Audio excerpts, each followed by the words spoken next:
May nabangga ako, Bien. Hindi ko napansin ang biglang pagsulpot niya. Tingnan natin. Babae nga, kuya. Miss, okay ka lang? Tulungan niyo ako. Hinahabol ako ng halimaw. Ha? Anong umaangil na yun? Parang nasa likuran natin. Ayan na siya! Para ninyo!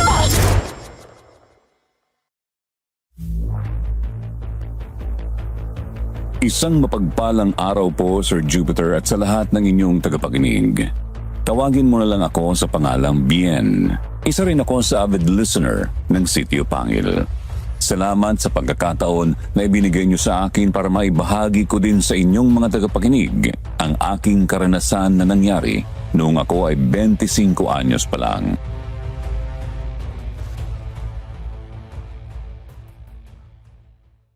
Lumaki kami ni Kuya Joaquin sa piling ng aming lolo. Hindi ko nakilala ang aming magulang dahil sanggol pa lang ako noong mawala sila.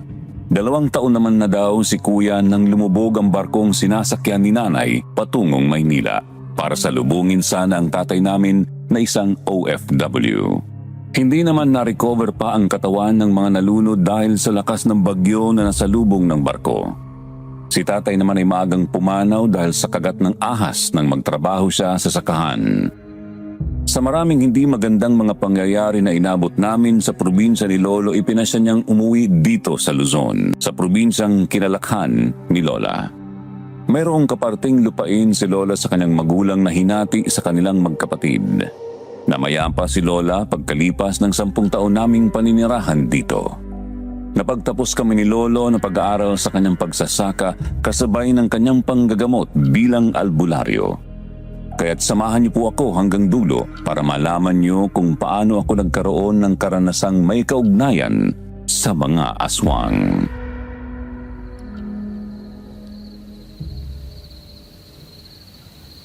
Tinama mo sa ulo, kuya. Sakto sa noo. Anong klaseng nilalang ito? Hindi kaya aswang to. Pero may aswang pa ba sa panahon ngayon? Aswang yun! Pinatay niya ang driver ko! Nasiraan kami sa sabana. Bumaba ang driver ko para tingnan ang makina. Lumapit siya at akala ko naman tutulungan ng driver ko kasi kinausap niya. Narinig ko na lang malakas sa sigaw ng driver ko. Kaya lumabas ako ng sasakyan. Nakita ko nagpupumilit ang driver kong gumawala sa kanya. Habang sagpang siya sa liig ng halimaw. Pinatakbo niya ako bago siya nalagutan ng hininga. Tayo na. Umalis na tayo dito at baka may kasama pa yan. Sumama ka na muna sa amin, miss. Mas ligtas ka sa amin. Tsaka naman, miss. O kaya ihatid ka na lang namin sa inyo. Taga saan ka ba, miss? Taga-bagong sikat ako. Paano ka napunta dito? Galing kami sa natividad kasi pinatawag ako na may-ari ng maisan doon sa asyenda. Ipinacheck sa akin ang mga bunga ng mais nila at magagal na daw. Balikan kaya natin ang sasakyan mo. Sige, kung hindi ako masyadong nakakabala sa inyo. Tungkulin namin ang tumulong sa nangangailangan. Salamat. Sana lahat ng mga pulis kagaya nyo. Ako nga pala si Rowena Rico. Ako si Joaquin Magno. Ito naman ang kapatid ko si Bien.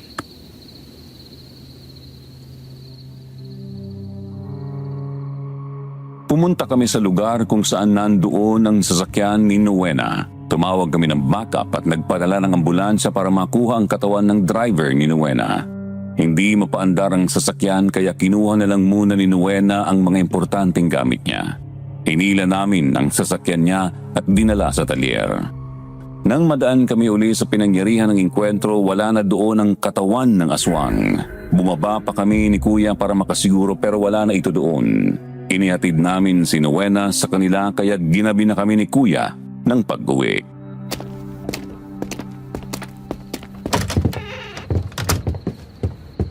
Mano po, Lolo? Mano po? Ginabi yata kayong magkapatid ngayon. Opo, may tinulungan po kasi kaming babae, lo. Bakit? Na paano babae? Nasaan na pala ang tinulungan ninyo? Inihatid na po namin sa bagong sikat, lo. Ala, kumain na kayo at nauna na ako. Katagal nyo eh. Lolo, naniniwala po ba kayo na mayroong aswang? Parang imposible na po, ano? Lalo na po sa panahon ngayon, Lo. Abay oo, ang mga nilalang na yan ay hindi naman nawala. Kahit naman noong nasa Visayas pa tayo, ay mayroong ganyan. Ha? Talaga po? Bakit mo naman naitanong po? Yun po kasi ang dahilan kaya ginabi kami ni Kuya ng uwi eh. Sa tingin ko, aswang ang umatake na yun. Napatay namin siya, Lo. Pero noong madaan kami uli sa pinangyarihan ng engkwentro, wala nandun yung katawan ng aswang. Imposibleng mabuhay pa ho yun kasi sa ulo ang karamihan ng tama niya. Kaya nga po, napabagsak namin siya eh. Kung ganon, nagsisimula na naman pala silang mambulabog dito. Ano pong ibig niyong sabihin, Lo? May aswang talaga dito? Noon pa marami sila. Napatay daw ng magbayaw na sundalo ang pinuno nila. Pero hindi nila tiyak kung nalipo lang mga aswang. Nangyari yun sa kabilang bayan.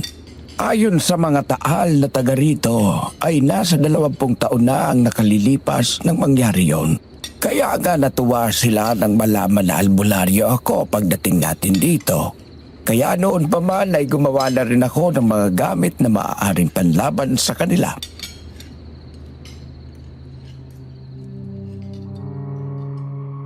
Hindi kami makatulog ni Kuya sa mga sinabi ni Lolo dahil kung noon pa nga ay mayroon ng aswang sa probinsyang ito, malamang na nanahimik lang sila at nagpalakas. Ayon pa kay Lolo, hindi basta-basta tinatablan ng bala ang mga aswang, kaya ang naiisip namin ni Kuya ay nabuhay kaya ang aswang na nakaengkwentro namin. At kung nabuhay nga ang aswang na yun, malamang nakilala niya kami ni Kuya. At kung may kasamahan man siya, malamang na mapag-initan nila kami.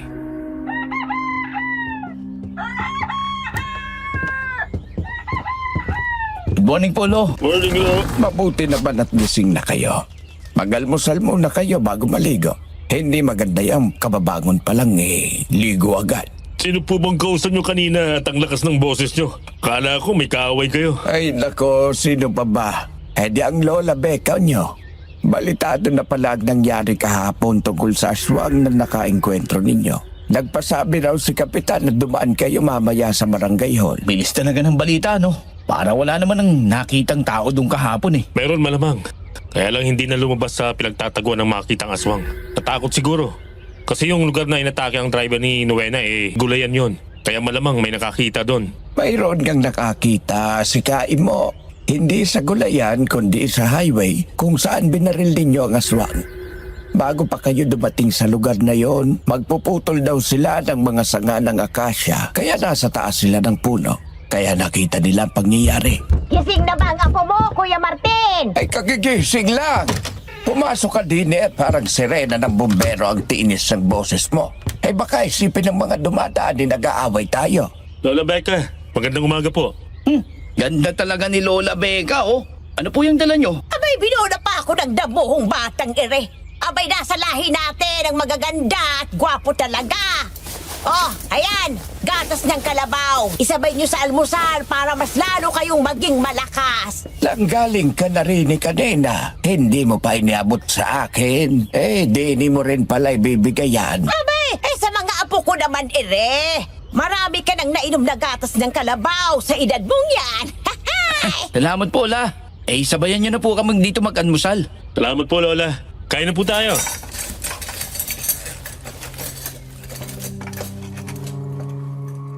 Kapatid na nakakabata ni Lola Asuncion si Lola Becca, kaya hipag ni Lolo si Lola Becca. Mabait siya, kaya lang bungangera. Siya ang namamahala sa malawak na sakahan ng mga kantos. Si Mauro Cantos ang may-ari ng hasyendang taniman ng mais at palay. Namumuhay mag-isa si Lola Becca, magkatabi lang ang bahay namin. Ang mga anak niya ay sa Australia na nakatira kasama ng kanilang pamilya. Kinukuha siya ng mga anak niya doon pero ayaw naman niya at hindi na raw kaya ng mga tuhod niya ang winter doon. Kaya malapit din siya sa amin ni Kuya. Tunay na apo din ang turing niya sa amin. Lalo na sa akin kasi siya daw ang nag-alaga sa akin nang umuwi sina Lolo dito. Bago kami lumabas ng bahay, binigyan kami ni Lolo ng tig-isang patalim. Parang hunting knife ang haba niya. Sa binti namin inilagay yun para matakpan ng pantalon.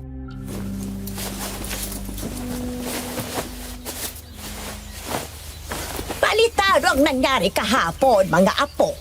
Mag-iingat sana kayo. Kung aswang man ang nakalaban nyo kahapon, dobling ingat na lang kayo. Yan nga ang bilin ko sa inyo. Huwag masyadong magpapagabi ng uwi. Opo, kayo din, ingat din dito. Okay ka lang ba, Kuya? Ako na kaya magmaneho, parang inaantok na yata eh. O sige, parang ang nasusuka ako eh. Hindi ka naman nahihilo. Hindi naman. Nakakatakot na yun kapag nahihilo tapos nasusuka pa. Single pa naman ako. Correct. Hindi ko pa nga nakikilala magiging ate ko eh. Magdadalang iba ka na kaagad.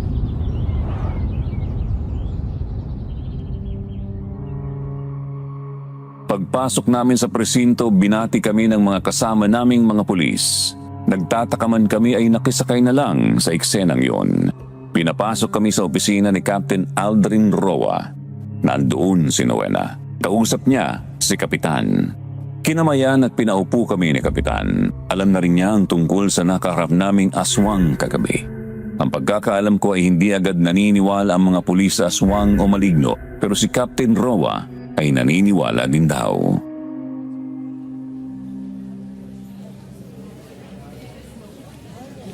Nakausap niyo na ba ang kapitan ng barangay tungkol dito, SPO1 Magno? Hindi pa po sir. Mamaya pa lang po. Samahan niyo si Miss Rico na balikan ang kotse niya. At kausapin niyo na din ang mga barangay chairman na nakakasakop sa area ng posibilidad na napinsala ng aswang na yon. Sige po, sir. Okay ka lang ba, SPO1? Namumutla ka. Okay lang po sir. Napuyat lang po ako. O sige na, lumakad na kayo. Sir, thank you po.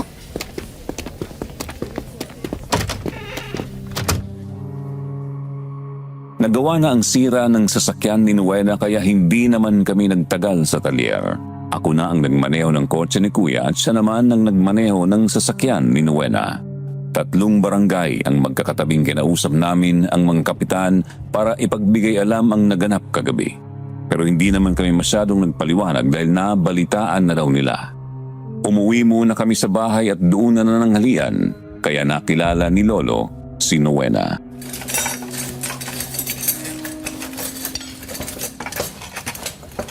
Ganun ba? Iring po kong gwapo, kailan mo naman titingnan? Matagal ko na pong natingnan tong mga apo niyo, Lolo. Lolo talaga. Hindi ako pasado kay Miss Rico. Ay, grabe naman. OA ka. Lalo naman ako hindi papasa kay Miss Rigo. Bata pa ako eh. Bakit nag-exam na ba kayong dalawa kay Miss Rigo? Palagay ko hindi kayo papasa. Nuwena na lang po. Ex-girlfriend po ni SPO1, yung best friend ko. Si Naomi Lacson. Si PO3 naman dating maninigo ni Vivian Ruiz na pinsan ko. Kaya kilala ko po silang dalawa. Kaya naman pala walang makatayo para magbukas ng pinto Miss Rico! Hello po, Nana Becca. Dito po pala kayo nakatira?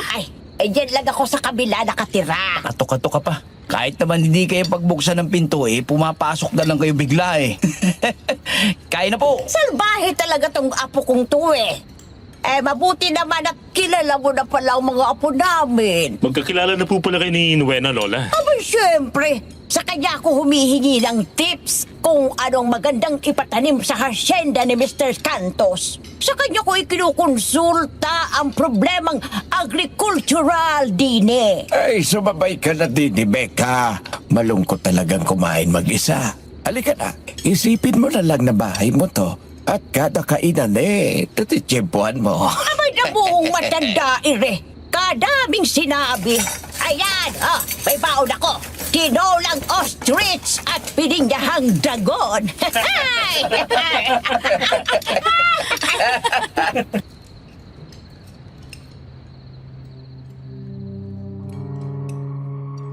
Hindi na pumasok sa Kapitolyo si Nowena kaya sa bahay na siya idiniretso ni Kuya. Nakasunod naman ako sa kanila. Dito pala nakatira si Nowena. Subdibisyong nasa main road kaya accessible sa mga pampaseherong sasakyan kung walang sariling service. Nag-iisa lamang siya dito dahil nasa ibang bansa ang magulang at kapatid niya. Inanyayahan kaming pumasok at magkape.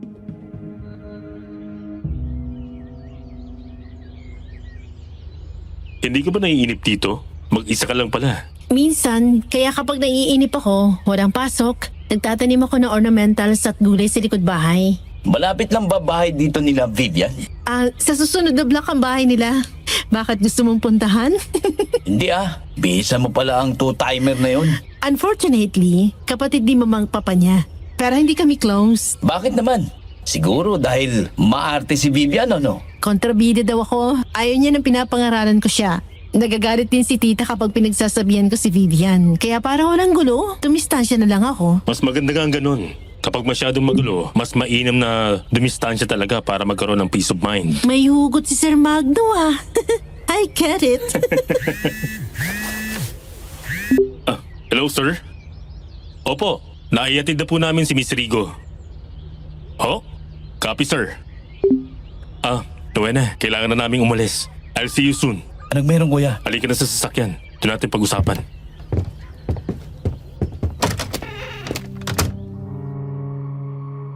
Ikinabit ni Kuya ang police siren para walang humarang sa daan.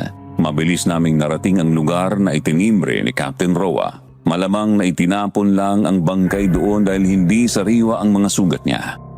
Nagtinginan na lang kami ni Kuya nang makita namin ang pamamasaysay ng katawan ng bangkay. May mga kalmot ito sa mukha at dibdib. May malalim na kagat ito sa leeg na halos tuyo na ang dugo nito. Ayon sa mga naroroon, sabi daw ng nagtitinda ng balot ay mayroong humintong sasakyan doon sa lugar na yun. Nang makalagpas na ito, nakita na nila ang katawan ng lalaking ito.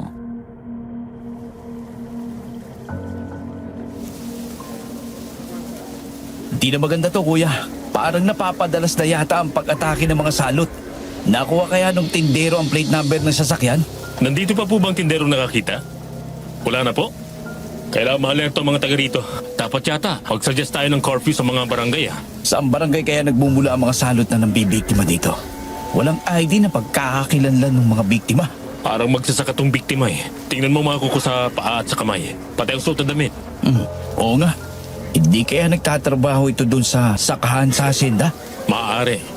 Baka makilala ito ni Lola Becca kung doon nga nagsasaka ito.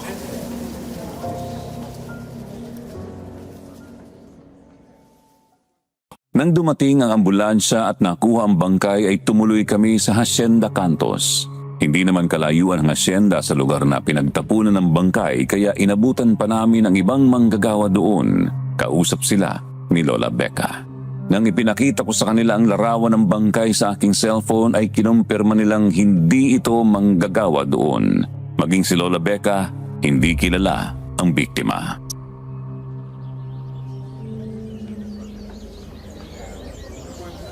Saan ba itinapon yan? Sa kanto po nagsamura, papasok sa San Roque. Sa figura po kasi ng biktima mukhang magsasaka rin. Kaya tinanong namin kayo dito. Napakawalang hiya naman ang gumawa niyan. Lola, mas mabuti po kaya pumunta muna kami sa Zamora at sa San Roque. Baka makilala ng kapitan doon ang biktima. Magandang hapon. Magandang hapon po, Mr. Cantos. Magandang hapon po. May problema ba tayo dito, mga chief? At napadpad kayo rito? Wala naman po, sir. Ipinagtanong lang po namin kung manggagawa niyo dito ang lalaking to. Ganun ba? Manggagawa mo ba ito dito, Nana Becca? Anong nangyari dito sa lalaking to? Kadaming gasgas sa muka at may kagat pa sa leeg. Hindi po natin trabahador yan, sir. Biktima po ito ng aswang. Itinapon po sa kanto ng Zamora at sa San Roque. Aswang? May aswang pa ba sa panahon ngayon? Computer era na tayo Di cellphone na nga kahit mga bata. Kaya nga po sir, pero totoo pong may aswang na gumagala dito.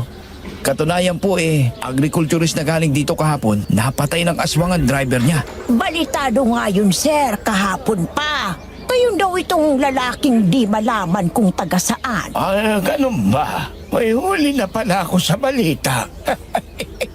Mag-iingat na lang kayong lahat.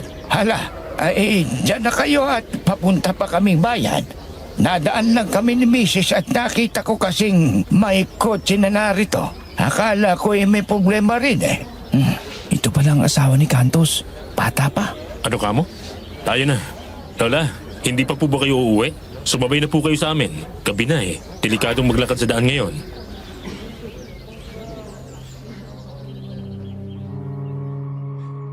Nag-uwian ng lahat ang mga magsasaka. Sumabay na sa amin si Lola Becca. Habang nasa daan, nagkwento siya tungkol sa mga aswang noon na kumikidnap ng mga babae at karamihan ay dalaga na ginawang babae daw ng pinuno ng mga aswang para dumami ang lahing aswang. Pero hindi nagtagumpay. Kagaya din ng kwento ni Lolo, hindi natiyak kung nalipol lahat ng mga aswang. Malamang may natirang nabuhay na sa tagal ng panahon ay dumami na rin siguro. Mabagal ang takbo ng sasakyan sa bahang ito dahil lubak-lubak ang kalsada. Kapag tagulan, nadadaanan ng mga malalaking sasakyan papuntang hacienda, kaya lumalalim ang mga hukay dito. Napatingin ako sa side mirror.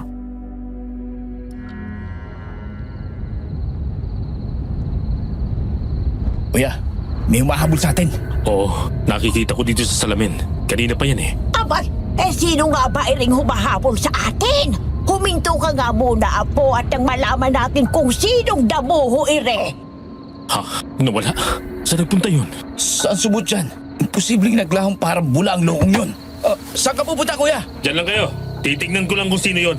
Ang flashlight mo. Diyan lang po kayo, Lola. Sino ka? Lumabas ka dyan! Alisto ka. May matang nagbabaga sa dilim. Kuya, parang kakaibang kutob ko dito eh. Yan! Sa likod mo may aswang! Ungas ka! Tikman mo ang baong kong patalim para sa'yo! Anak ka ng kamoting nilaga! Bubutasin ko katawan mo! Okay ka lang, Bien? Ang hapti ng likod ko, kuya! May sugat ka sa likod. Ay, Panginoong mahabagin. Anong nangyari at nagpapaputok kayo ng baril? La, ayan pa ang pinaputukan ko. Yung patalim, nakatarak pa sa dibdib. Ay, Sus Mio! Ang aswang! Ay! Nag-aapoy ang patalim!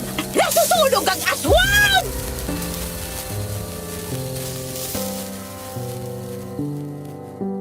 Dahil sa sugat na mula sa patalim ay natupok ang aswang, pero napakahapdi ng sugat na nakalmot ng mahahabang kuko ng aswang.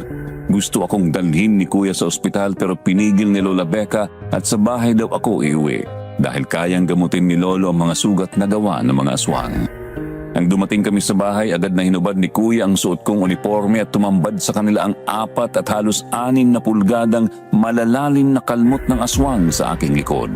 Naglaga si Lolo ng dahon ng bayabas para ipanglanggas sa mga sugat na yon.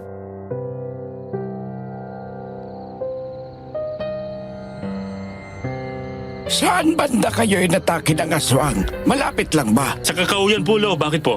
Naabo ba ang aswang? Malamang po. Kasi nagliyab siya mula sa sugat ng pagkakasaksak ni Bien sa dibdib. Bakit po, Lo? Halika, samahan mo ko. Oh, saan po? Doon sa kakahuyan kung saan nasunog ang aswang. Ay! Saan pupunta ang mga yon? Lola, napakahapdi po. Sandali lang na po at pinapatuyo pa ang mga pagkalanggas ng bayabas. Sandali lang at gagawin ko muna ang iniutos ni Kuya Martin. Ano po bang gagawin nyo, La? Dito lang po kayo, La. Kalambing naman ang damuhong apo ko. Magkakayas ako ng bao ng niyog na pupulbusin at ibubudbudrian sa sugat mo. Lola, gatas po. Nagugutom ako. Ano? Gatas? Abay sa tandabong yan ay gusto mo pang dumede. Ay naku, matagal na akong inurungan ng gatas. Hindi po gatas nyo, La. Gatas ng kalabaw na binibigyan nyo kaninang umaga. Nasa po, paabot naman. Ay, ganun ba? Sorry naman, apo. Akala ko naman kung anong gatas. Baka mapurga ka na kapag gatas ko pang nainom mo.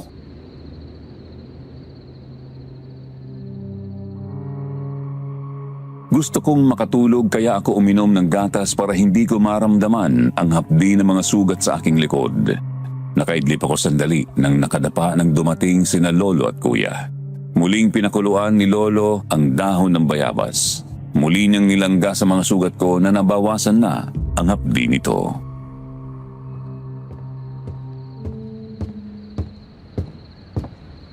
Nandiyan na pala kayo. Ininit ko na ang ulam na niluto ko kanina at ang makakain tayo pagkatapos ng gamutan. Sigurado po ba kayo dyan, Lo? Ito na ang pinakamabisang gamot na alam kong makakatulong sa kapatid mo. Sige na po. Gamutin nyo na po ako, Lo. At nang makatulog na ako. Oo nga naman, kuya. Nakakaawa na itong apo ko sa sakit na nararamdaman niya. Ay, nasaan ang kinaskas na bao? Akin na.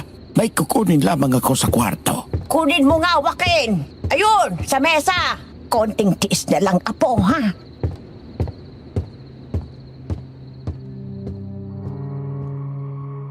Ramdam ko ang pulbos na nilagay ni Lolo. Mahapdi yun nang sumayad na sa mga sugat ko. Pagkatapos ay meron siyang inilagay na pakiramdam ko ay parang basang putik. Tiniis ko ang hapdi ng mga nilalagay ni Lolo hanggang sa tuluyan na akong makatulog. Ginising ako ng normal na ingay tuwing umaga.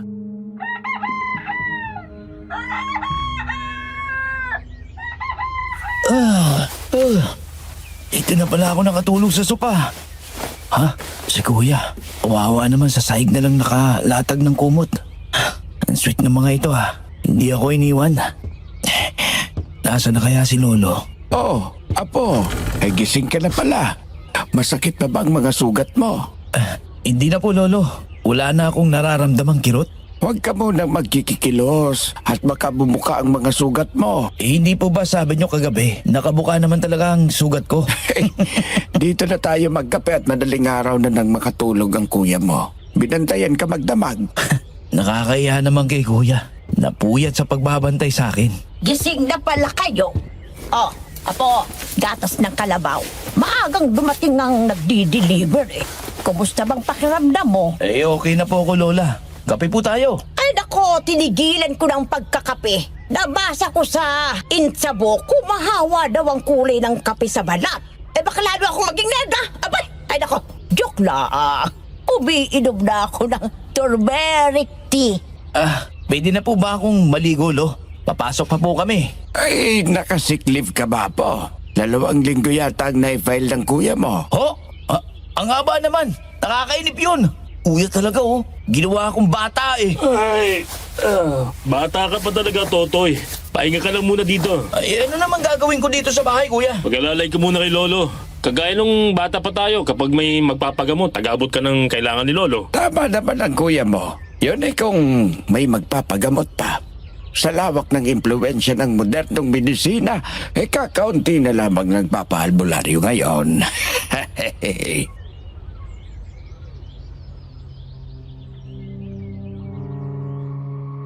Wala na akong magawa kundi sundin ang mas nakakatanda.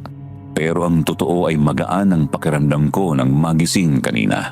Wala nang sakit na nararamdaman sa likod ko. Pakiwari ko'y mas malakas pa ako sa kalabaw. Epektibo ang gamot na ginamit ni Lolo sa akin kagabi. Pumasok si Kuya at si Lolo ay abala sa paghahasa ng mga itim na machete niya. Nakita ko na ito noon. Madalas niyang ilagay sa bewang niya ang 2 ito at ang 2 hunting knife na ibinigay niya sa amin ni Kuya sa binti naman niya nilalagay. Ito ang mga nasa katawan niya kapag lumalabas siya sa gabi noong mga bata pa kami ni Kuya. Tagal din ng panahon ng lumipas at ngayon ko lang uli nakita ang mga ito.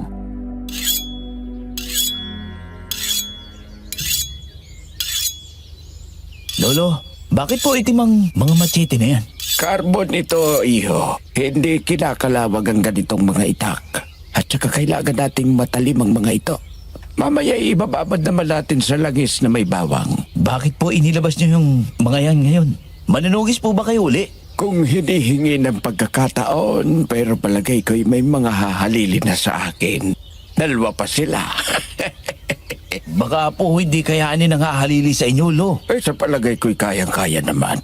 Napatunayan nyo na ang kaya ninyo. Kaya hindi naman ako nagdududa sa lakas ninyo. Lolo talaga, palabiro.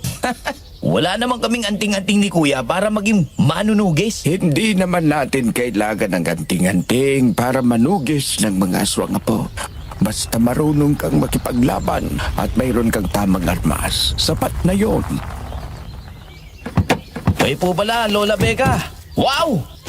Di kotse na po kayo, ha? Sa asawa ng amo ko ere, Madam Loretta, ay apo ko nga po si Bien. Kamusta po kayo, madam?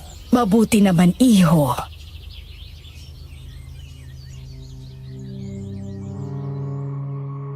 Ito ang nakita kong babae na nasa loob ng sasakyan kahapon nang nagpunta kami sa hasyenda.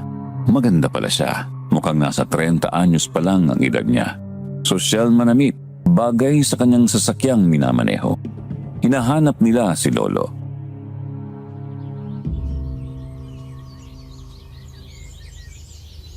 Kuya Martin, ito si Madam Loretta, amo kong babae. Madam, ito naman po ang bayaw kong albularyo, si Kuya Martin. Ano pong may paglilingkod ko sa inyo, madam? Mayroon akong ikukonsulta sana, Mang Martin. Basta ho ba't abot ng aking kaalaman ay masasagot ko kayo. Pero sa gagaya kong kapo sa pinag-aralan, baka hindi ko kayang sagutin ang ikukonsulta niyo, madam. Pasok muna po kaya kayo dito sa loob, madam. Lola Becca. Mabuti pa nga. Alam kong malawak ang iyong kaalaman tungkol sa mga bagay na imposible. Madam, tungkol saan ho ba ang ikukonsulta ninyo? Paano kaya maaalis ang bisa ng pagiging alkimista?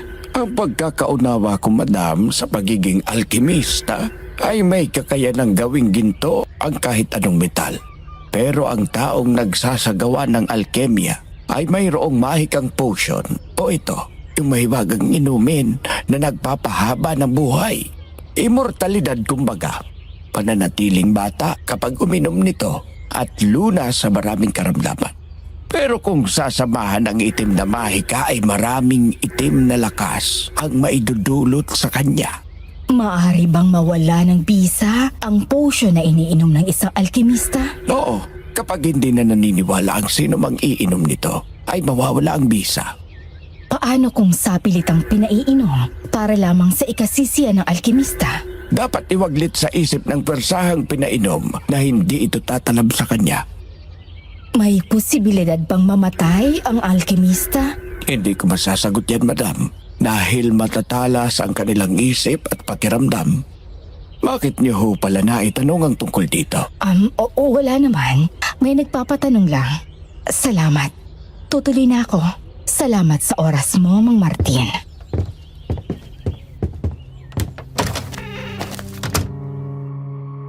Sa pagitan ng tanong ni Loretta at mga sagot ni Lolo, nararamdaman kong walang ibang nagpapatanong noon, kundi siya lang din.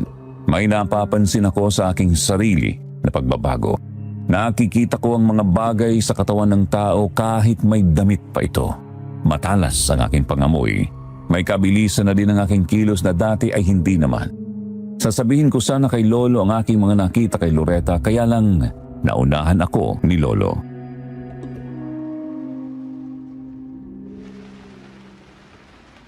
Biktima siya ng karahasan. Ha? Kaya may mga pasa sa tagumparte ng katawan, Lo. Pati nga po sa muka, may pasa. Tinatakpan lang ng makeup. Oo, at siya din ang persahang pinaiinom ng potion para manatiling bata. O, paano niyo po nalaman, Lolo? Hindi na niya ako natatandaan dahil tumanda na ako. Nakilala ko siya, 30 taon na ang nakalipas. Pero hindi siya tumanda. Talaga po, Lolo? Kaibigan siya ng Lola Becca mo at halos magkaedad lamang sila. Nasa 60s na ang edad nila. Pero tingnan mo lang ang Lola Becca mo. Puro kulubot na mukha, nakala mo'y British Bulldog. 3 ngipin na lang ang natitira. Pero siya ay nananatiling edad 30 ang itsura. Kaya pala habang tinitignan ko siya, nakita kong may mga kulubot na din ang mga balat niya sa braso at sa mga kamay niya. Maugat na rin, Lo.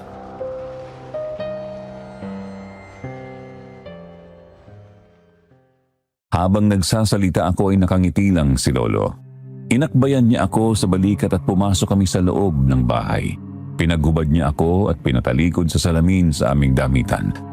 Halos mapalundag ako sa pagkabigla nang makita kong hilom na agad ang mga sugat na kagabi lang ay napakasakit. Pinagbihis ako ni Lolo at mga ngahoy daw kami. Nagtataka ako dahil hindi naman kami gumagamit ng kahoy sa pagluluto. Nang lumabas si Lolo, nakadamit pambukid kaya ganun din ang sinuot ko.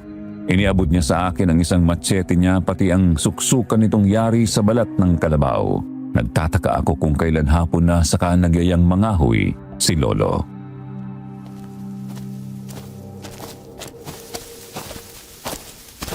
Lolo, ang tataas na po ng mga itinanim natin, no? Mabilis lumaki ang mga puno rito. Kasi nadidilig din sila kapag nagpapatubig ako dito sa bukirin natin. Oh, si Mang Pino, yung makakasalubong natin, Lo. Bakit parang lasing kong lumakad? Hindi si Pilo yan. Nasa ospital si Pilo. Inoperahan daw sa luslus niya. Ha? Hindi nga po si Mang Pilo, Lo. Baagin na parang leon to habang papalapit sa atin. Naku po, aswang yan! Aatakihin tayo po! Humanda ka! Naging 3 na sila, Lolo. Uunahan ko na mga ungos na ito bago pa tayo maunahan. Sali ka ng punteriya po! Ganito! Yeah! Lo, magtalikuran po tayo. Iikot na parang ipo-ipo ang isang kumag na to. Basta, iumang mo ang iyong machete. At sa bilis ng pag-ikot niya sa atin, mahahagip natin ang ungas na yan. Gaya nito! Hush! Loko, dinadali ka din sa leeg. Ito ang tunay nilang anyo. Kilala niyo sila, Lo? Wala akong nakikilala kahit isa sa mga yan. Malamang na taga-iba yung lagalag ang mga ito.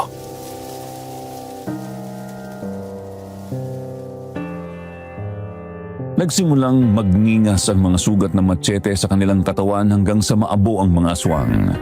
May dalang garapon si Lolo at kumuha ng abo ng aswang.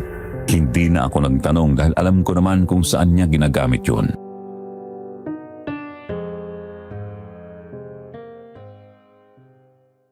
Dumiretso kami sa mga pananim ni Lolo. Kumuha ng ilang uhay ng palay si Lolo at hindi nagtagal mayroong bumubusinang sasakyan sa bukana ng daang papasok sa palayan. Si Kuya Joaquin pala, kaya bumalik na kami ni Lolo.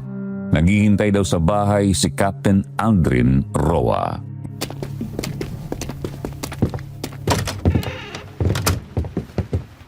Magandang hapon po, Kuya Martin. Magandang hapon din, Kapitan. Kumusta ka na, PO3 Magno? Ayos lang po ako, sir. Pwede na po ba akong bumalik bukas? Ano ka mo? Magdi-duty ka na uli? Oo, kuya. Magaling na nga ang mga sugat ko eh. May mission tayong hindi na makakapaghintay pa sa opisina para pag-usapan. Kaya sinundan ko si SPO1 Magno dito. Mukhang seryoso yata ang misyon na yan, Kapitan. May pagka-weirdo, Kuya Martin. May babaeng dumulog sa opisina kahapon. Isang battered wife na gustong makatakas sa asawang may kakaibang mahikang taglay ayon sa kanya. Ang totoo, ikaw Kuya Martin ang sasangguniin ko tungkol dito. Hindi kasi ordinaryong kaso ito. Kapag sangkot ang mga supernatural. Isa pa, wala akong karanasan sa mga ganitong kaso. Ang babaeng sinasabi niyo ba, Kapitan, ay si Loretta Cantos? Oo. Paano niyo nakilala si Loretta Cantos? Galing na siya kahapon dito, pero ang sadya niya ay tungkol sa alkemia. Kung ganon, ang asawa niya ang alkimista at siya ang persahang pinapainom ng potion para manatiling bata. Ang totoo niyan, kaedad siya ni Becca. Pero nananatili siyang bata. Malamang na kaya siya binubugbog ng asawa niya ay baka ayaw na niyang uminom ng potion.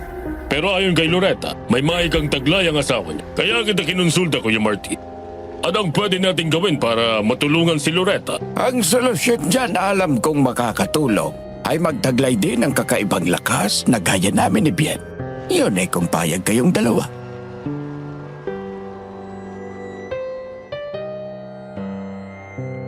Ipinaliwanag ni Lolo kina Kuya at Kapitan ang ginawa niyang panggagamot sa akin.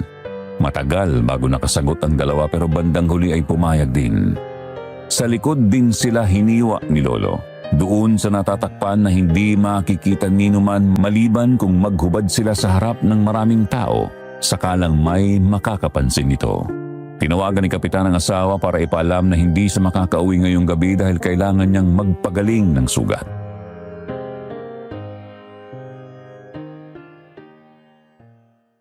Mabilis na lumipas ang magdamag.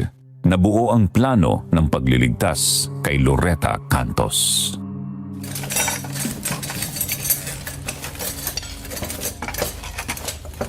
Matagal ko nang alam ang tungkol sa pang-aabuso ni Mauro sa kanya. Kaya lang wala naman akong alam na paraan para matulungan siyang makatakas. Kaya nang magtanong siya tungkol sa mga mahika, naisip ko si Kuya Martin. Lola, totoo po bang magkaedad lang kayo ni Ma'am Loretta? Oo, kaya nung sabi niya, kaya siya nananatiling bata dahil sa mga iniinom niyang bitamina. Naniniwala naman ako kasi mayaman nga ang asawa niya. Kasi kahit milyon pa ang halaga ng iniinom niya, ay kayang bilhin. Yung asawa ho ba ni Loretta? Paano naman ang pakikitungo sa tauhan niya? Mabait naman si Sir Mauro. Kaya lang hindi pwedeng tingnan ng mga lalaki si Loretta. Minsan kasi, may bagong trabahador kami doon sa asyenda. Dumating silang mag-asawa. Abay, titig na titig ito kay Loretta. Kinabukasan, hindi na nakapasok dahil nabulag daw, sabi ng asawa. Pauwi na daw nang may nakasalubong na lalaki at dinukot ang mga mata niya. Mabuti nga't hindi siya pinatay. Hinala ng mga trabahador. Iniupa para bulagin siya. Kailangan po namin ang kooperasyon niyo para matulungan natin si Loretta. Abay, sige. Nakakaawa nga si Loretta Nakahiga sa pera, hindi naman masaya. Hala, sige! Ano bang gagawin natin?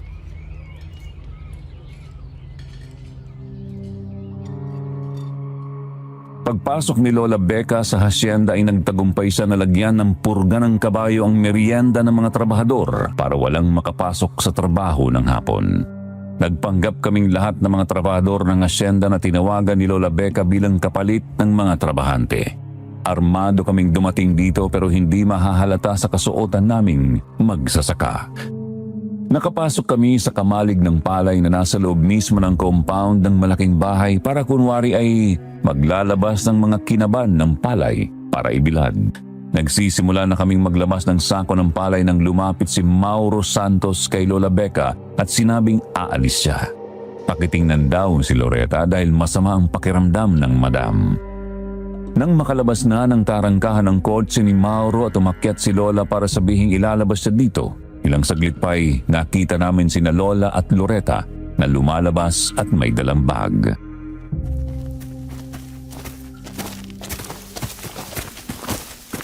Dito tayo dumaan sa likod. Bilisan nyo! Wala bang makakakita sa atin dyan, Becca? Milisan yung kilos. Anong umaangin na yon? Sinasabi ko na nga ba, may mga bantay si Mauro dito. Bilisan natin. Ay, kabayong bundas eh! Aswang! Kumanda kayo. Napapaligiran nila tayo. Wala kayong kadalaan, ha? Ang dami nila. Ngayon ko naiintindihan ang ginawa mo, Kuya Martin. Isulit natin ang mga bagong hasang machete. Becca, huwag kayong maghihiwalay ni Loretta. Oh, kuya! Ayan na! Sumusugod na sila! Manabas tayo ng ulo ng mga ungus neto!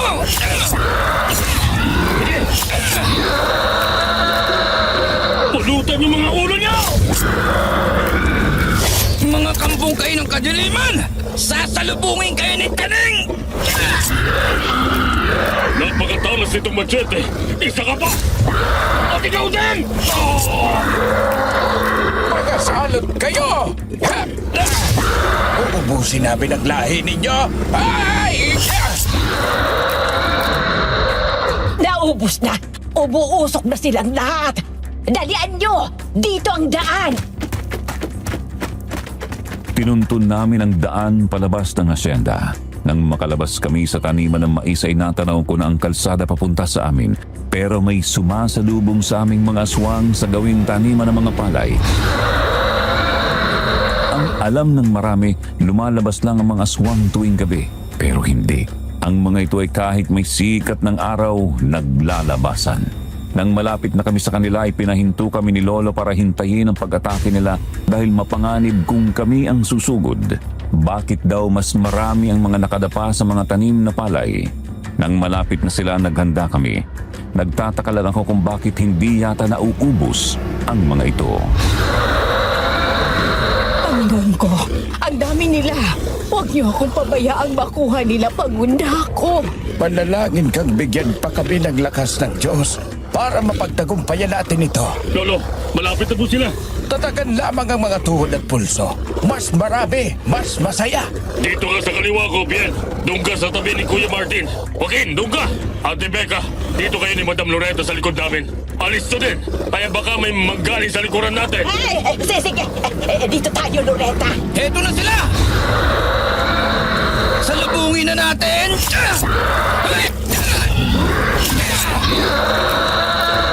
Umas ka! Isulit natin ang gilas nyo!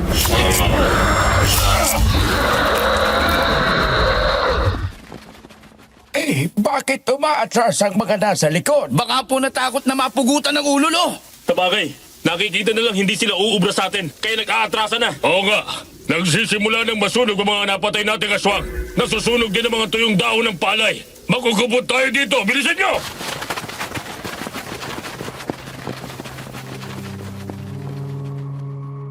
Mabilis na naglaho ang mga aswang na umatras. Takbong walang humpay naman ang ginawa namin hanggang sa makarating kami ng bahay. Hinihingal kaming nagpasukan sa loob. Hindi naman kami nagtagal sa bahay dahil alam ni Lolo na nakilala kami ng mga aswang na umatras. Isa pa, hindi pwedeng dito namin itago si Madam Loretta. kaya naghati kami ng pupuntahan. Sina Kuya, Lola Becca at Lolo ay pupunta kay Nuwena. Kami ni Madam Loretta ay sasama kay Captain Roa. Isinara na lang namin ang bahay. Wala kaming inaksayang oras at mabilis naming iniwan ang bahay. Pagdating namin kina Captain Roa, nakilala ko ang asawa at anak niya. Alam ng misis ni Kapitan ang mga kaganapan kaya alam nilang titigil kami sa kanila.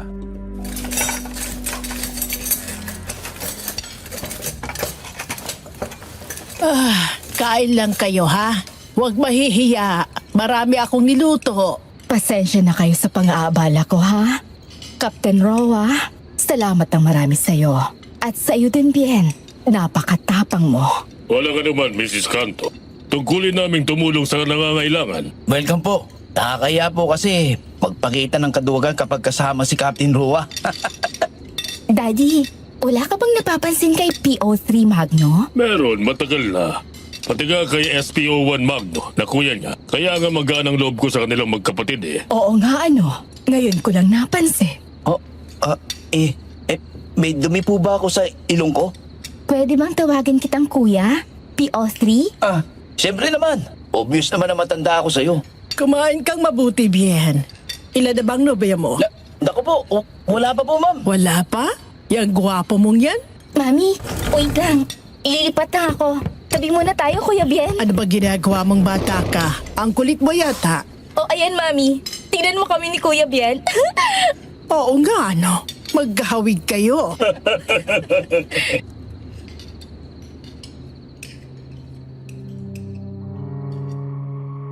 Natapos ang masayang hapunan. Nakalimutan ng bahagya ang tensyon. Lumabas muna ako ng bahay para tawagan si Kuya para malaman ang sitwasyon nila doon. Ayon sa kanya, maayos naman daw sila doon. Pero hindi sila tumuloy sa bahay ni Nuwena dahil alam daw ni Mauro ang bahay niya. Nakarating na sa lugar niya ang tauhan ni Mauro. Isinama sila ni Nuwena sa lumang bahay ng lolo niya sa kabilang bayan na mahirap marating ng mga aswang. Habang kausap ko sa cellphone si Kuya, isang sasakyan ang 2 beses kong nakitang pabalik-balik. Kaya lumapit ako sa gate para tingnan ang sasakyang iyon. Binaliwala ko na lang nang hindi ko na makita. Bumalik uli ako sa loob at inabutan ko ang usapan nila.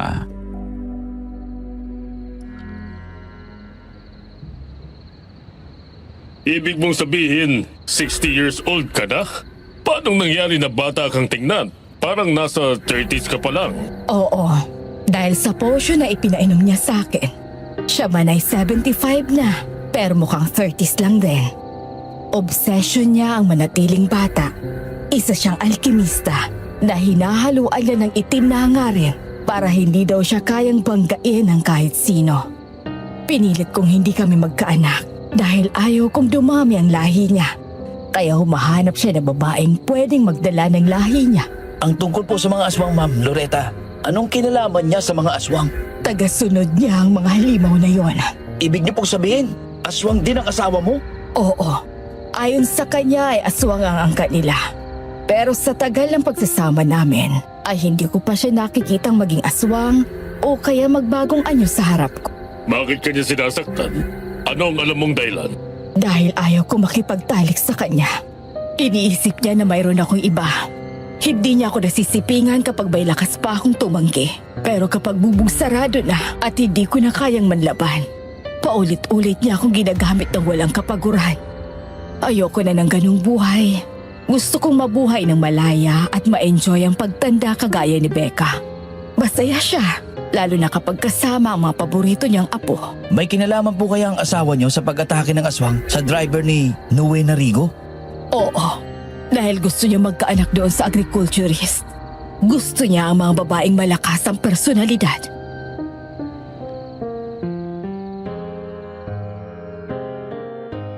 Lumabas ako uli upang tawagan si Kuya Joaquin para mabigyan niya ng proteksyon si Nuwena. Isa si Nuwena sa target ni Mauro. Kaya niya pinapaslang ang driver nito at hinahabol hindi para paslangin kundi para kidnapin at gusto niyang magkaanak kay Nuwena. Naalerto sila sa sinabi ko. Ayon kay Kuya, natakot si Nuwena sa mga balak na yun ni Mauro.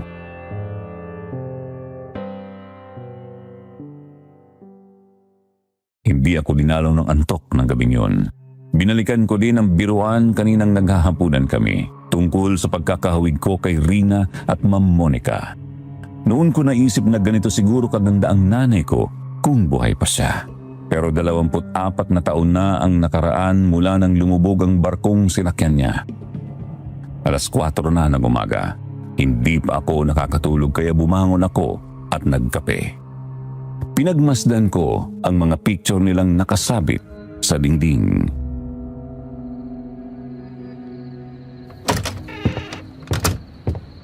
Hindi ka na yata natulog, Pierre.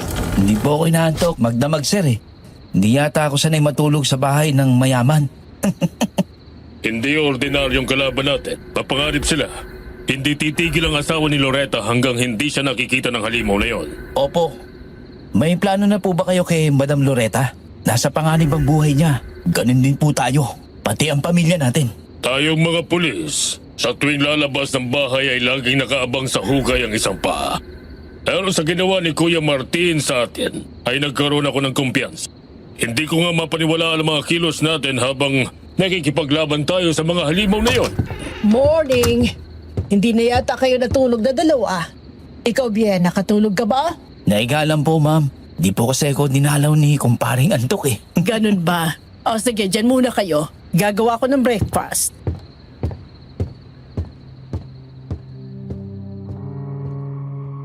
Pagkatapos ng almusal, dinala namin sa safe house si Madam Loretta para na rin sa kaligtasan ng pamilya ni Kapitan Roa. Sinabi ni Madam Loretta na gusto niyang lumabas ng bansa kaya nagpapatulong siyang makapag-book ng flight sa lalong madaling panahon sa kahit saang bansa sa Asia para makatakas kay Mauro. Inasikaso ng aming team ang request ni Madam Loretta. Bukas ng gabi ang nakuhang flight. Manila bound to Bangkok. Kaya ang natitirang oras niya ng araw na ito ay pinagpahinga niya sa safe house. Kinabukasan ay nag-assign si Captain Roa ng mga escort para kay Madam Loretta papuntang Clark International Airport. Kasama ako sa mga escort niya hanggang sa loob ng eroplano. Iniwan lang namin siya nang paalis na ang eroplano. Pagbalik namin sa station, sinalubong ako ni Captain Roa ng hindi magandang balita.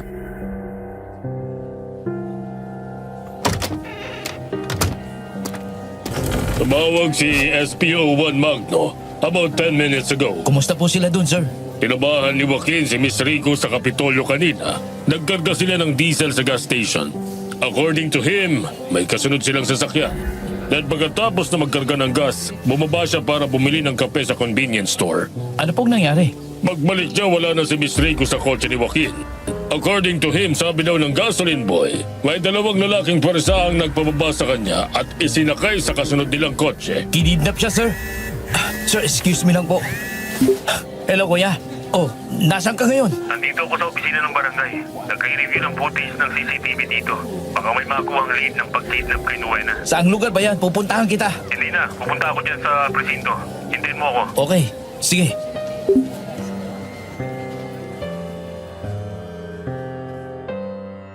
Pagkalipas ng 1 oras, dumating si Kuya Joaquin sa presinto. Kita sa mukha ni Kuya ang pag-aalala kay Nuena. I-review namin ang recorded video kasama ang digital forensic expert. Nakuha ang plate number ng ginamit na sasakyan ng mga kidnapper. Mabilis ang coordination team at naitawag na sa LTO. Naghihintay na lang kami ng resulta kung kanino na nakarehistro ang sasakyan.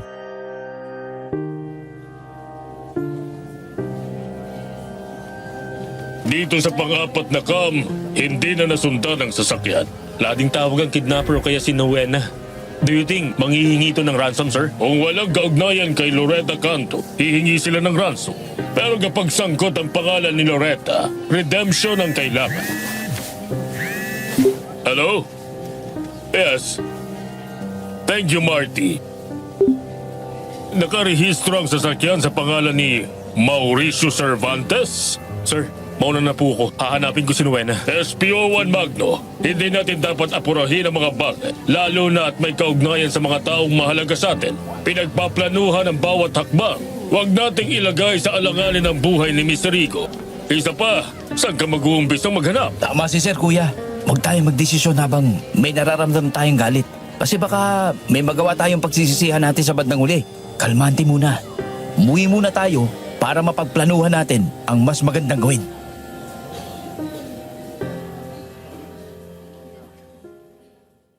Bumalik kami sa opisina ni Captain Roa. Pinag-usapan muna namin ang mga posibleng mangyari sa mga susunod na oras. Bumuo kami ng plano sakaling tumawag ang mga kidnapper. Pauwi kami ni Kuya sa tinutuluyan nila Lolo. Pero dahil malalim na ang gabi at hindi pa rin kami naghahapunang pareho ay humanap muna kami ng makakainan.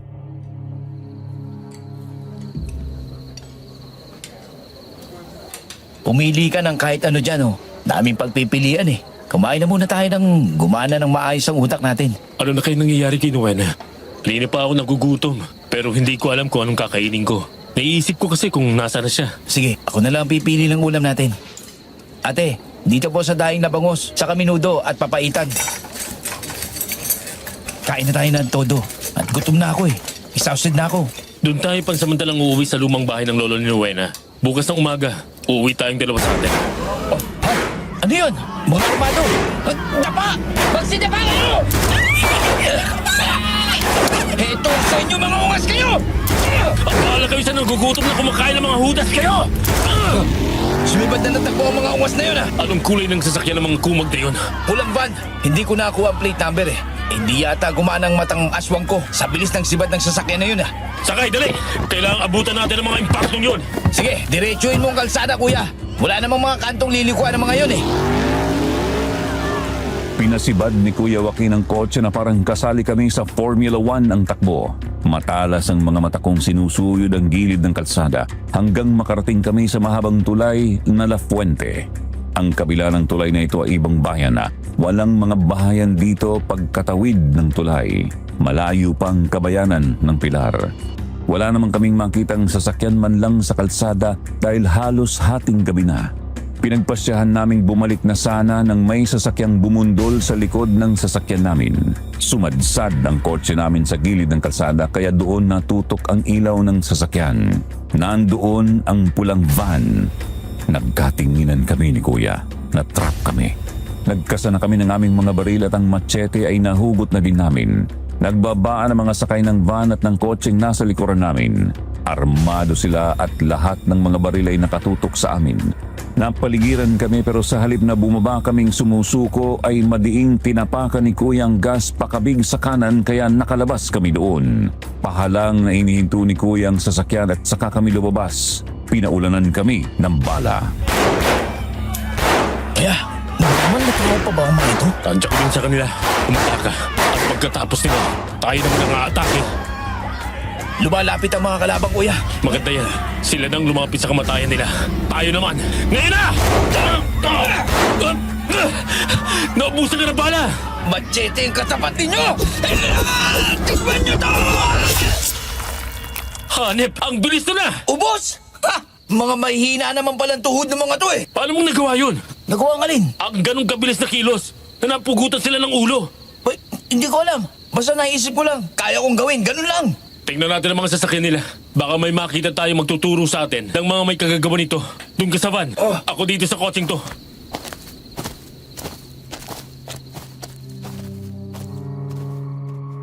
Wala akong makitang anuman na magbibigay ng lead dito sa van kaya pinuntahan ko si Kuya. Isang telepono ang naiwan doon sa driver's seat. Nagring ito at binuksan ni Kuya. Naka-loudspeaker kaya narinig naming pareho ang sinasabi ng nasa kabilang linya. Nagbigay ng lokasyon ang lalaki para doon kami dalhin. Wala palang planong iligpit kami ng mga ito. Utos pala sa kanilang kunin kami ng buhay at iharap sa amo nila. Pero sorry, ubos na ang mga napag-utusan niya. Nang maputol ang tawag, tinawagan ni Kuya si Captain Roa. Ipinaalam niya ang mga nangyari. Mahigpit ang bili ni Captain Roa na kasama siya na pupunta sa lokasyong sinabi sa amin. Ang van na pula ang ginamit naming sasakyan dahil hindi na rin naman magagamit pa ang kotse ni Kuya. Pagdating namin doon, may kasamang backup si Kapitan.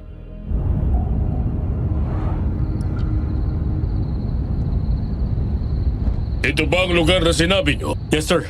Isuot yung mga bonnet na suot ng mga lalaki kanina. Buti na lang. Marami akong tinanggalan ng bonnet kanina. Ibigay mo kay Salvador at tagos ito. Parang wala atang tao dito kuya. Meron yan.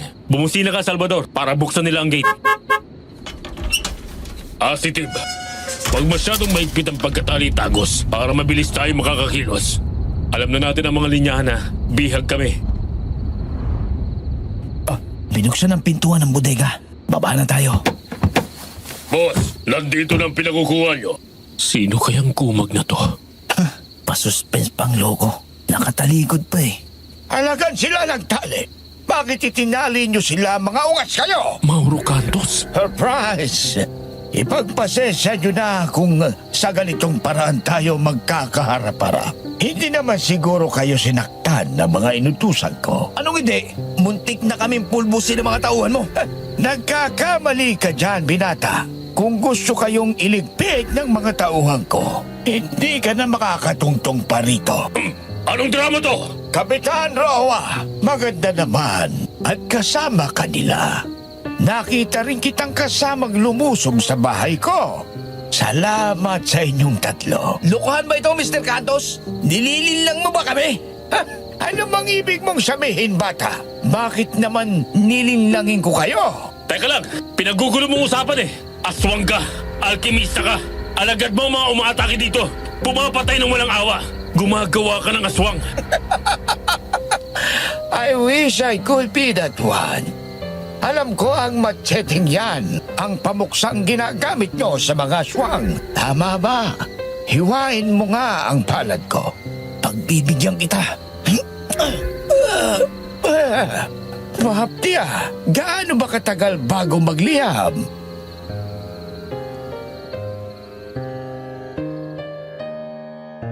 Nakakalito ang mga nakikita namin. Sobrang relax si Mauro. Pati ang 6 pang mga lalaking nandito ay parang hindi naman mga aswang. Kasi kung aswang ang mga ito, dapat kanina pa nila kami nilapa. Maging si Mauro ay hindi naman nasunog sa hiwa ng matsete, kaya ang ginawa ko ay lahat ng mga tauhan ni Mario, hiniwa ko ang mga palad.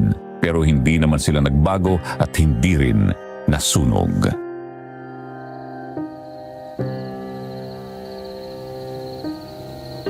Siguro naman ay napatunayan ko na sa inyo na ang hinala ninyo ay maling-mali. Linawin mo na nga mga sinasabi mo bago pa ako mapikon. Hindi ako alkemista. Hindi rin ako aswang. Lalong hindi ako ang gumagawa ng aswang. Sino ako para makagawa ng lahat ng iyon? Ang lahat ng yan ay sugat at gawa ng isang aswang. Biktima ako dito. Hindi ako ang nambibiktima. Ibig mong sabihin, si Loretta ang aswang? Oo, aswang siya. Hindi ko alam yon noong una. Siya ang alkimista na nakagawa ng potion na mapapanatili ang kabataan. Isa din siyang masokista dahil hindi siya nakakaramdam ng sakit kahit sinasaktan. At lalong hindi ako nananakit sa kanya kung hindi ang mga aswang na nakaulayaw niya. Bakit siya nanghihingi ng tulong sa amin para itakas sa bahay mo? Simple, para ako ang lumabas na masama. Gusto niyang maangkin ang kayamanan ko. Kaya nga hindi niya gustong magkanak para masolo niya. Pero matalino man ang talipandas na yon ay napaglalalangan ko din dahil meron akong anak. Parang tumulong pa tayong patakasin ng kriminal ah. Naisahan tayo ng babaeng yun. Nasaan ang anak mo? Nandito siya. Halika dito, anak. Magpasalamat ka sa mga nagligtas sa iyo. Ikaw? Anak ka ni Mauro? Ha? Ikaw? Oo, Joaquin. Pasensya na at itinago ko. Bien, sorry ha. Kapitan, pasensya na. Pinalabas namin na kidnap ako para hindi kayo madamay. Pinagtagkaan siyang paslangin ni Loretta. Ipinapatay niya ang driver ni Nowena dahil ang akala niya ay babae ko. Pinagsesilusan siya ni Loretta. Naglusubin niyo ang bahay ko. Ay alam kong plano niya yon. Pero salamat at ilan na lang ang mga aswang na nandoon. Baka nga umalis na din sila.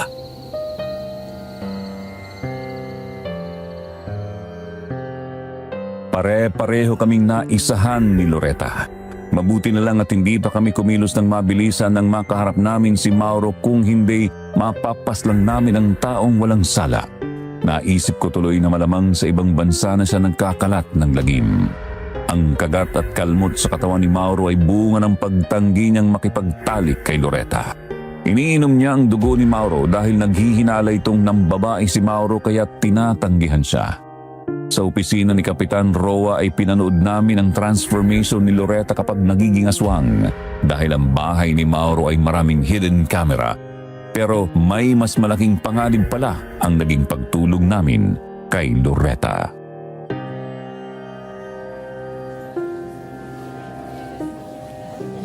Hindi nyo na sana siya pinatuloy pa sa inyong bahay. Ah, bakit? Maaari niya kasing balikan ang pamilya ninyo. Wala na siya. Nakalis na siya ng bansa. Hindi, ibang tao yon. Gumamit siya ng mahika para gumanap na siya. Kaya niyang magmanipula ng isip ng iba. Nandito lang siya kaya't mag-iingat tayong lahat. Ano pong plano niyo ngayon? Si Rowena, paano na siya? Hindi ko naman siya pwedeng iwan sa bahay ng lola niya nang walang kasama. Wala siyang kakayahang lumaban sa mga alagad ni Loretta. Kailangan kong protektahan ang anak ko. Kung pwede sana, sa inyo ko muna siya ihahabilin. Ayos lang bang makitira sa inyo habang hindi pa nakikita si Loretta? Magbalikan tayong lahat sa baryo para naroon tayo sa isang lugar na kaya nating protektahan ang isa't isa. Dad, okay lang po ako sa abandonadong bahay ni Lolo. Hindi alam ni Loretta ang lugar na yon. Doon ka na muna sa amin. Meron pang kwarto na pwede mong magamit doon. Tama si Kuya Nuena. Doon ka na muna sa amin. Hindi ni naman na mapapalagay ang kuya kung doon ka titigil sa bahay ng lolo mo. Pati kayo, Kapitan. Ialis mo muna ang pamilya mo sa inyong bahay. Pansamantala lang naman. Saan naman kami pupunta? Hindi naman pwede sa safe house dahil dinala din namin si Loretta doon. Doon po sa bahay ni Lola Becca. Malaki ang bahay niya at nag-iisa lamang siya doon. Hindi po maramot ang lola ko. Bukas po ang bahay niya sa lahat. Kung ganon, balikan nyo ang lolo at lola nyo. Sige na, Joaquin. Kapitan, magkita-kita na lang tayo doon. Mauuna na kami.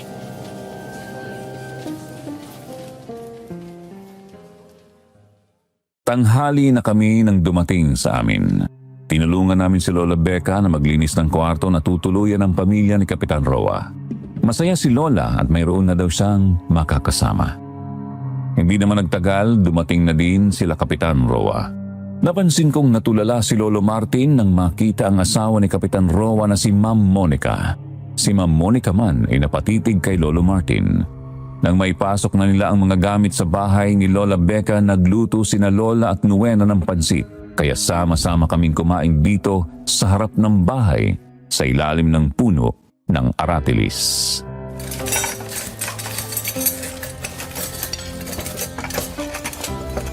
Kuya Martin, ano bang nangyayari sa'yo at naiiyak ka pa yata? Lolo, bakit po ba? May masakit ba sa inyo? Walang masakit, Apo. Naiiyak ako sa sarap ng pansit ng Lola Becca mo. Masarap nga ang luto ni Ate Becca. Masarap pala ganito. Nagkita na ba tayo, Kuya Martin? Ganun nga din sanang itatanong ko sa'yo. Kung nagkita na tayo, parang pamilyar kasi ang mukha mo. Kanina pa kita tinitingnan Parang nakita na kita. Hindi ko lang alam kung saan. Kuya Bien, kahawig din ni Mami si Kuya Joaquin, ano? Ang galing naman. Magkakamukha tayo. Oo nga no, parang pinagbiyak tayo mga kamote. Oo nga, ano? Sana lang walang ulalo. Ay, teka lang. Abay, kukunin lang ako. Mami, magluto tayo ng pochero pang dinner natin. Sige. May dala naman tayong mga lulutuin. Sige. Taga saan ka ba, Monica? May kahawig ka kasi na taong parte ng pamilya namin. Taga Batangas ako. Basta hawig mo, Monica. Oh, tingnan nyo. Ay, Mami! Xerox copy mo nga. Sino po ito, Lola Becca? Oo nga, ano? Magkamukha nga sila. Oo, parang pinagbiyak naman sana sa... Kamukha mo nga siya, honey. May blood relation ba kayo? Hindi ko alam. Baka nagkataon lang na magkakahawig kami.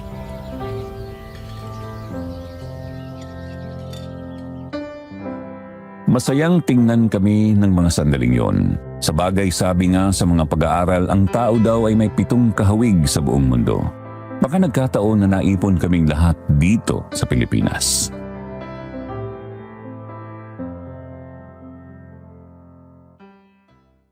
Bago pa dumilim ay naghapunan na kami. Naganda kami ng mga magagamit dahil anumang oras pagkalat ng dilim, mayroong kalaban. Marami palang mga itak si Lolo bukod sa mga macheteng gamit namin. Ito ang pinagkakaabalahan namin, ang maghasa ng mga ito. Mabuti na lang at may grinder kami. Naging madali ang paghahasa sa mga ito. Isang balde ng benditadong tubig na kinuha namin sa simbahan ng Santa Monica na binigay ni Padre Domingo ang pinagbabara ng mga itak para kina Nuena at doon kina Lola Becca. Mga bawang at asin ay nilagay sa mga bag na pwedeng isuot ng mabilis. Ang buntot ng pagi na matagal nang nakasabit sa dingding ay kinuha ni Lolo para pahiran ng langis.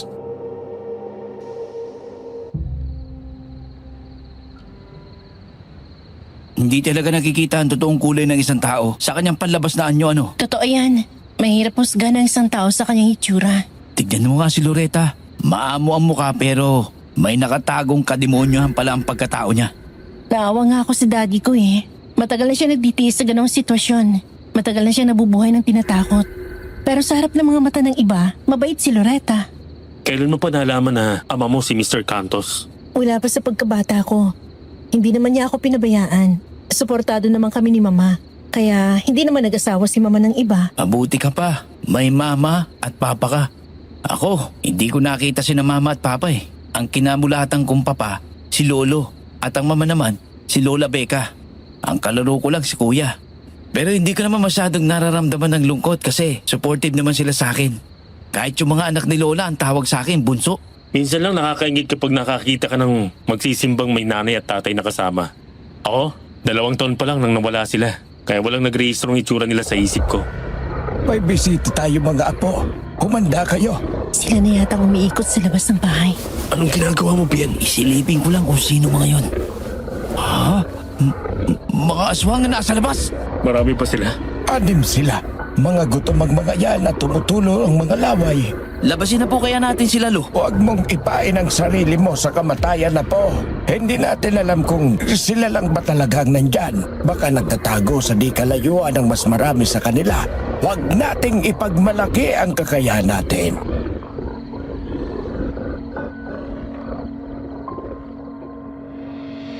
Matagal naming pinakikiramdaman ng mga aswang na umiikot sa bahay. Hindi sila makapasok sa bahay dahil nakakalat ang mga bawang sa loob. Mayroon ding mga pinitpit na bawang na umaalingasaw hanggang sa labas ng bahay. Ganoon din sa bahay ni Lola Becca. Pero nang sumapit ang madaling araw, muling nambulabog ang mga yabag sa labas ng bahay. Gising kaming lahat ng balyahin ng pintong bakal sa terrace. Ito ang balyahin mo, ngas! Mag-ana kayo ng Diablo! Mga walang hiya kayo! Uubusin kong lahi niyo! Sige! Sugod! Mag-ailagay kayo ng pating na aswang! Sige! Lapit! Hindi nyo ko kayang pagurin! Papasok ka pa, ha? Mga salat!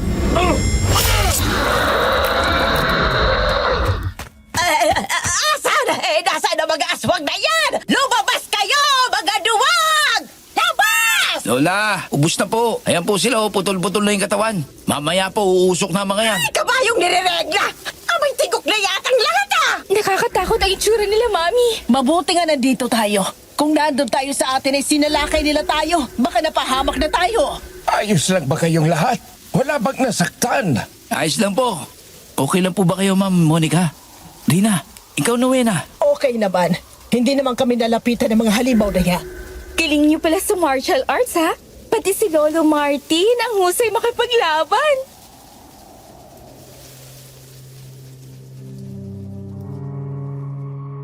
Habang tuluyang nagliliwanag ay naaabo na ang mga aswang.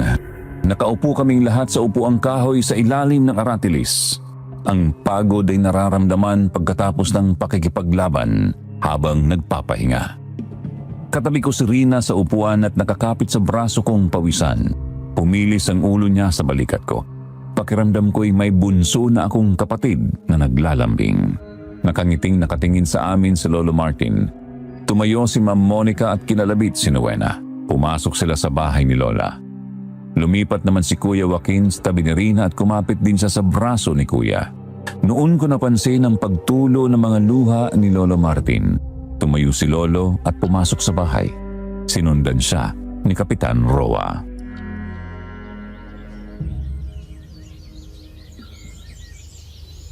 Gusto mo rin ba ng mga kapatid, Rina? Siyempre naman. Pero gusto ko mga kuya. Gaya nyo. Hindi ko nga maintindihan nung makilala ko kayong dalawa. Ang gaan nga agad ng loob ko sa inyo eh. Timing naman, magkakahawig tayo. Nakakatuwa, no? Paano kung magkakapatid pala tayo? Pero imposible. Pwede kayang kapag natapos ang gulong ito eh, dito na kami tumira. Aba, okay yun. Kaya lang, tatagal ka kaya dito sa amin. Walang aircon mga kwarto dito. Bintidador lang. Ay sus, yun lang pala eh. Sanay ako sa mga ganito. Well-trained ako ni Daddy. Masarap kayang tumira dito. Tingnan niyo si Lola Becca, oh, nagihilik na. Hindi kasi kami nakatulog sa pagbabantay sa mga salot na yun. Pero, natakot din ako kanina.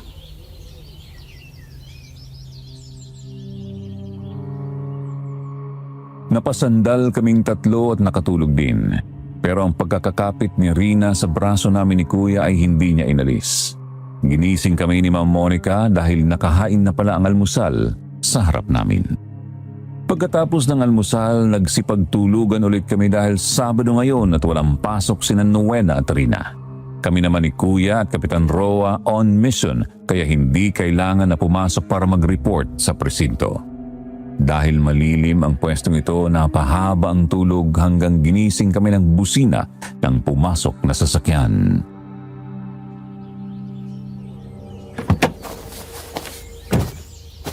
Kayo pala, Mr. Cantos. Magandang tanghali ho. Nabala ko yata ang pamamahinga ninyo. Kumusta kayo dito? Wala bang nasaktan kagabi? Wala naman pong nasaktan. Kayo po, saan kayo kagabi? Ay, sa safe house ko na walang nakakala maliban sa akin. Si Nuena, nasaan ang anak ko? Baka po nasa loob. Sandali lang po, tatawagin ko. Sige, salamat. Magandang tanghali. Magandang tanghali po. Ay, pasensya na at nabala ko ang pamamahinga ninyo. Wala po yun. Kumusta po kayo? Ayos naman ako. Kayo nga dito ang iniisip ko kagabi. Good afternoon po. Daddy, sakto po dating nyo. Nakaluto na kami ng lunch. Ay, hindi naman ako magtatagal, anak. Gusto lang kitang makita kung ayos ka lang dito. Hindi naman ako nagkamali sa mga taong pinaghabilinan ko sa iyo. Pwede ba sa loob tayo mag-usap? Ay, sige po. Nandun naman silang lahat. Pribado po bang kailangan? Ay, hindi naman. Sige, doon na tayo sa loob.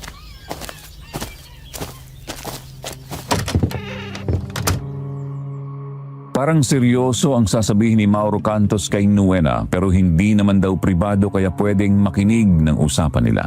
Kaya sumunod kami ni Rina sa kanila. Isinara ko ang pinto at pagkapasok namin bago magsalita si Mauro ay iniabot niya kay Nuena ang 3 folder.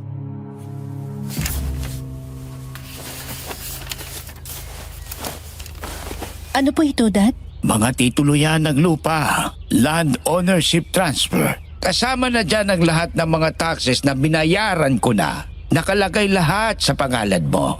Kasama ang bahay. Yang isa ay passbook ng pera na nakadeposit sa pangalan mo. At itong isa ay pagsalin sa iyo ng shares ko sa kumpanya. Dad, thank you po. Pero hindi ko matatanggap ang mga to. Yung pinag-aral niyo po at binigyan ng sariling bahay, sapat na. Kanino ko iiwan ang lahat ng pinagpaguran ko kung hindi sa iyo? 3 buwan kong hinintay, anak, na maisaayos ng legal ang lahat ng ito.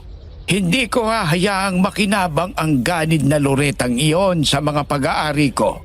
At ito ang kopya ng aking safety deposit box. Lahat din na nariyan ay sa iyo. Ang authorization ko ay kasama dyan sa folder na yan. Dad, aalis po ba kayo at inihahabilin yung lahat sa akin to? Maiksi lang ang buhay, anak. Sa itsura kong 30 anyos ang totoo, ay alam mong 75 na ako. At nararamdaman kong umihina na ang katawan ko. Bukas makalawa ay kukulubot na ang balat ko. At lalabas ang tunay kong edad at itsura dahil hindi na ako umiinom ng potion ni Loretta para panatilihin ang kabataan ko. Talaga po? 75 na kayo? Oo. Mula nang dumating dito sa probinsya ang lolo mo galing sa Cagayan de Oro, ganito na ang itsura ko. Tumanda na siya pero ako ay nanatili sa ganitong edad at itsura.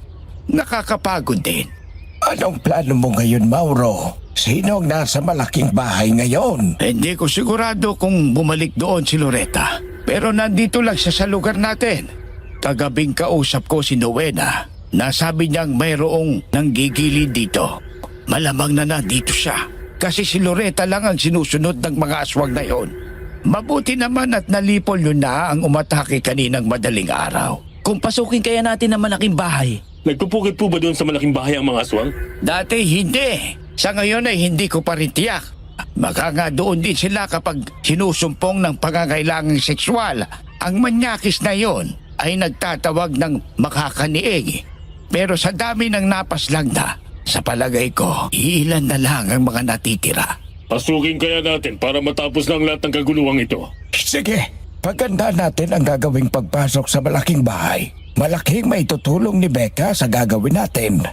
O siya, mananghalian na muna tayo at 2:30 na.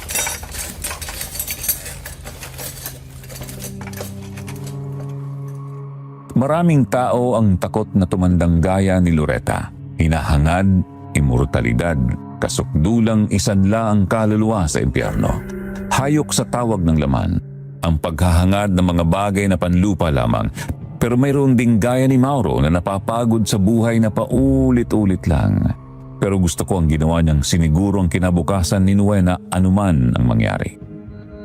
Pagsapit ng gabi, naghanda kami para sa gagawing pagpasok sa malaking bahay. Pero naalerto kami ng sunod-sunod ang mahahabang alulong ng aso kasunod ang malakas na hangin na parang may paparating na bagyo. Nagpuputukan ng mga ilaw sa poste ng kuryente na ikinagulat naming lahat. Nagpapatay-sindi ang bumbilya ng ilaw kaya mabilis naming hinawakan ang mga flashlight.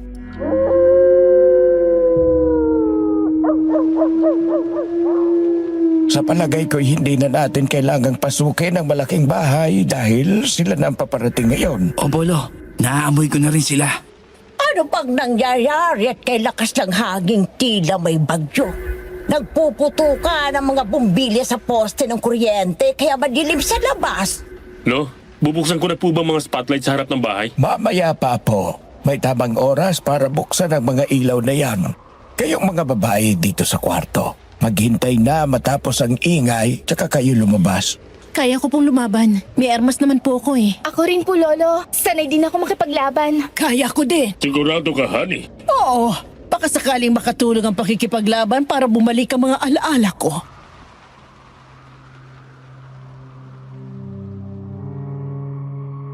Tahimik kaming naghintay sa loob ng bahay. Nanalangin kaming mapagtagumpayan namin ang giyerang kinakaharap namin ito. Walang nakabukas na ilaw sa loob kaya hinawi namin ang kurtina para makita ang sitwasyon sa labas. Pero sina Lolo at Kapitan Roa nasa labas na. Nakakubli sila sa malaking puno ng mabolo sa gilid ng aming gate.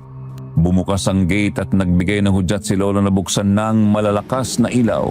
Nagulat ang mga nasa compound ng mga aswang. Nakita namin si Loretta na kulang na lang ay maghubad sa kanyang itsura. Umatungol siyang parang leon pero wala nang dumarating na mga aswang maliban sa 8 kasama niya. Sumigaw siyang tinatawag si Nowena. Pinalalabas niya. Matapang na lumabas si Nowena bitbit ang itak na 28 pulgada ang haba. Kasunod na kami lahat. Magandang pormasyon dahil kami ang nakapalibot sa kanila. Mabuti naman at ikaw na ang pumunta dito. Drama Queen, pati kami, nagoyo mo. Sadyang mahihina lang ang kukunti nyo. Kaya madali kayong naluloko. Nandito na ako, babaeng putla, manyak at mapagpanggap. Ano kailangan mo? Kailangan kong patayin ka. Yun lang! Sugod! Siren ang dugo nilang lahat! Tarin silang lahat! Ungas kayo! Etong talipandas na itong unahin natin! Hops! Ito ang hinahanap mo! Baligo kayo nito! Han! Tabi! Magliyab kang ungas ka! Diyos ko! Nabagsakan ng asawa ko! Nabagok na yata! Mami! Etong napapagay sa iyong babae ka! Lola, aanin mo yan tabong yan. Paraanin mo ako, Apo! Best friend! Malilinis nito ang kaluluwa mo! Kuya, ngayon na! Eto mag-isa!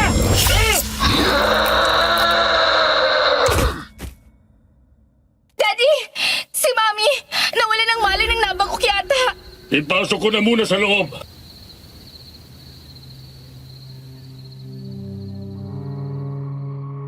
Nawalan ng malay si Ma'am Monica sa lakas ng pagkakatabig ng aswang na sinaksak ni Kapitan Roa. Binantayan namin habang natutupok ang mga aswang. Naunang naabo si Loretta. Nang maabo na silang lahat ay pumasok kami sa bahay ni Lola Becca. Nakahiga si Ma'am Monica sa sofa habang kami ay nakapaikot na binabantayan siya para magkamalay. Napansin ko si Lolo na tahimik na umiiyak na nakaupo sa tapat ni Ma'am Monica. Impit ang paghikbi niya kaya lahat kami ay napatingin sa kanya. Pagkalipas ng isang oras, unti-unting nagkakamalay si Ma'am Monica. Nang magmulat ang kanyang mga mata, napatigil ang lahat.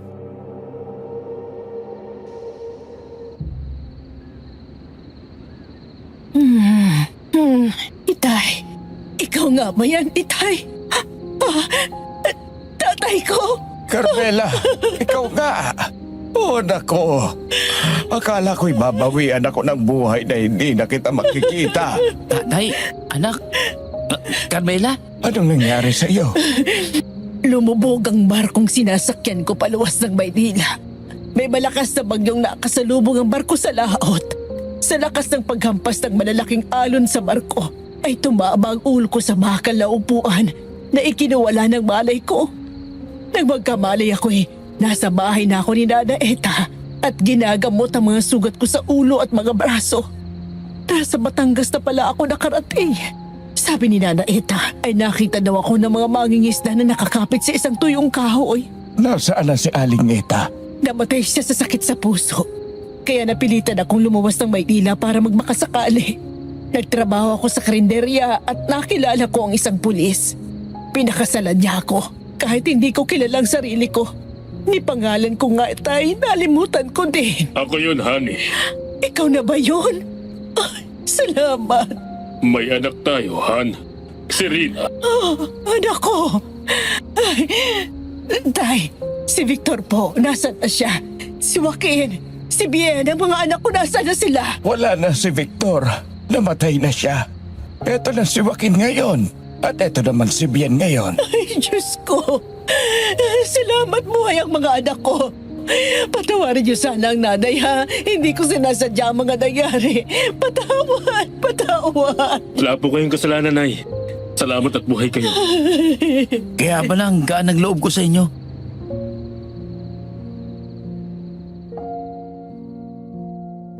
Natapos ang gabi na yun, natulog kaming lahat sa salas ng bahay ni Lola Becca. Pinagbigyan kami ni Kapitan Roa na mayakap ang aming ina. Sobrang kasabikan ko sa ina, parang sanggol ako na nakayakap magdamag. Akala ko ay ako lang, pati pala si Kuya Joaquin ay ganoon din.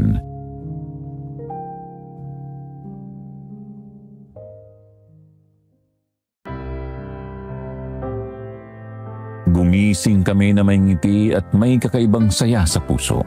Ito ang unang umaga kong mag-aalmusal na kasama ang aking buong pamilya.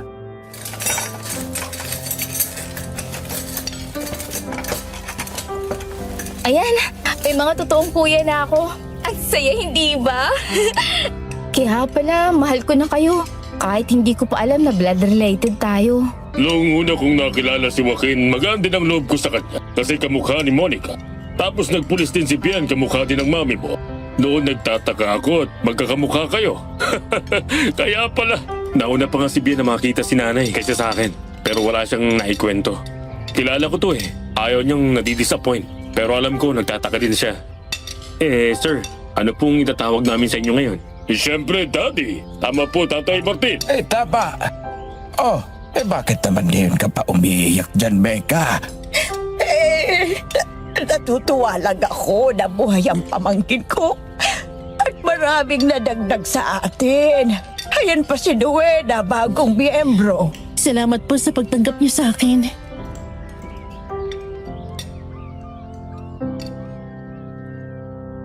Sa ngayon po, may apo na si nanay kay Kuya Joaquin at Ate Nuena, Sir Jupiter. Aktibo pa rin kami sa serbisyo. Doon na sa amin, nagpatayo ng bahay sina nanay at Daddy Aldrin. Kami na Rina ay magkuya at mag-best friend din. Sa malaking bahay na nakatira sila Kuya at Ate Nuena, Retirado na si Lola Becca sa pagiging tagapamahala ng asyenda ni ate. Si Lolo naman ay aliw na aliw sa kanyang apo kay Kuya. Ang paghahangad ng labis ay kadalasang nauuwi sa kapahamakan. Ang pagkakaedad ng tao ay karangalan lalo na at nabigyan mo ng magandang kahulugan ang buhay na ipinahiram lang sa atin ng Diyos. Sana po ay kinapulutan nyo ng aral ang kwento ng aking buhay na ang pagiging alalay sa kahit sino man ay dapat mayroong natututunan para magamit natin sa tamang panahon at pagkakataon. Muli, ako ang dating alalay ng albularyo na naging malakas na manunugis. Ako po si Bien at nagpapasalamat ng marami sa pagkakataong maibahagi ang kwento ng aking buhay.